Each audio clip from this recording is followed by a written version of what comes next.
Okay. So I'm just saying, look, all of this may be true, and I wouldn't put it past the president for sure to say something he shouldn't say. He does that a lot.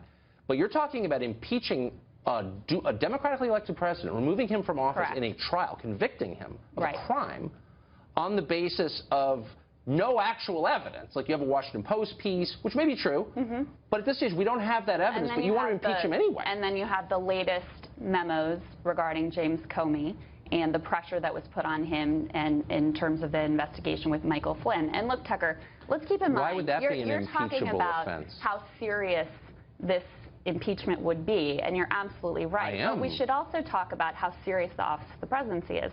This is not some VP of marketing that we got to give him a shot. No, I'm not making the case. This person is fundamentally unfit for the presidency. We don't have to wait at all, because we have things called elections where the voters get to decide. Not the Center for American Progress. Well, you know what?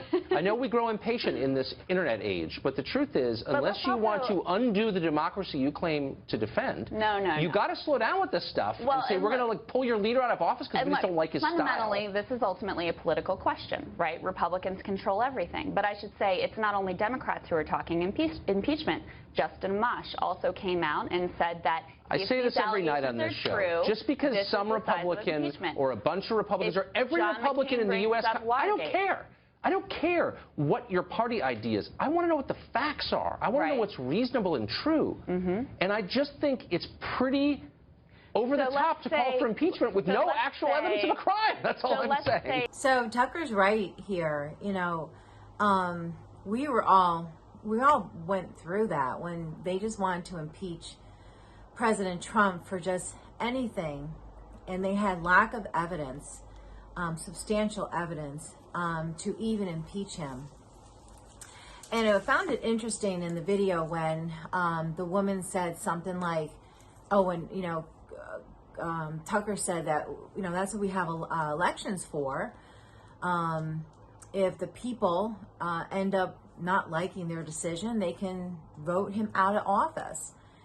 And the woman goes, well, that's a long time away. And that's the huge point to the agenda for the Democrats. Once Trump got into office, you just saw them going after him and after him for every little thing they could. They didn't want to wait the 4 years. They wanted to figure out a way to get him out of office. And I remember the first time they went to impeach him. Do you guys remember it? Like, they showed Nancy Pelosi and the other, I guess, 6 or 8 people like marching down the hallway, going to, you know, sign the impeachment letter to start the process. They had a smile on their face.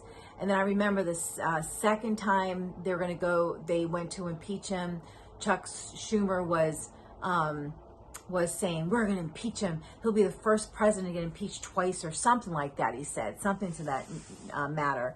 So, you know, Tucker's right. Like, so what about what the Democrats didn't like, didn't want in office? It wasn't up to them. It's about elections, and it's about the American people deciding if they made the wrong choice.